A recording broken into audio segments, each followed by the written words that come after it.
Stay quiet. Stay alive. A Quiet Place Day 1 is now streaming on Paramount+.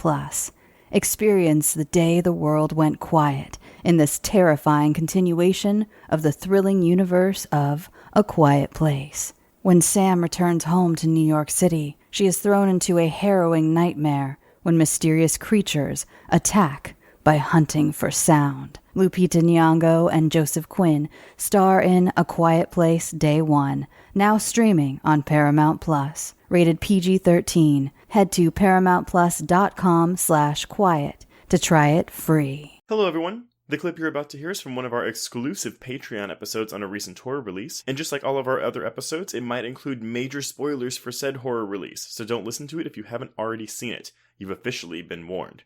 And if you'd like to hear the full episode, just head on over to patreon.com/horrorqueers and subscribe today. Without further ado, here is your exclusive Patreon clip.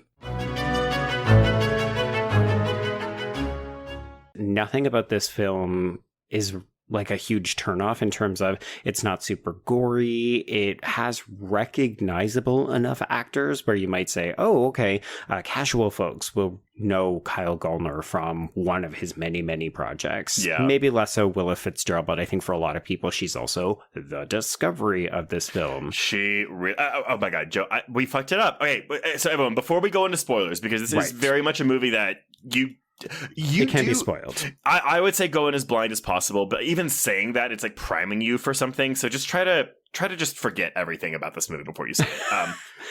But Joe, would you recommend this movie?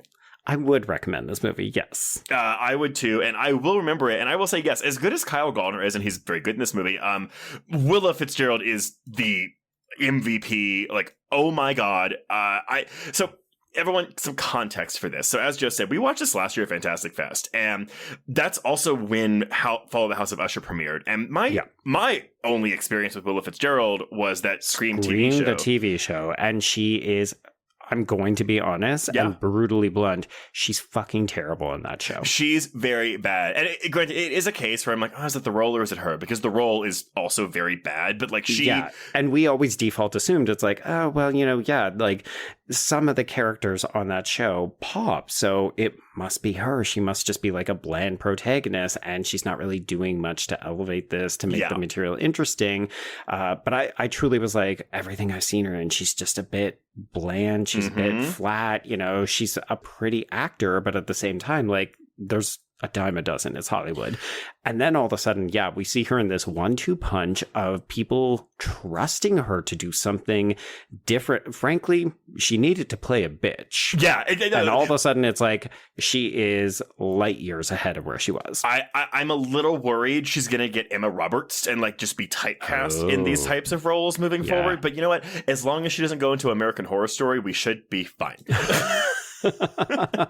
I mean, if you want stable work, you go the Ryan Murphy route, but also, yes, you will absolutely be put into a box and the lid will only be lifted when he deems you like, okay, do I need the Emma Roberts? Do I need the bitch out?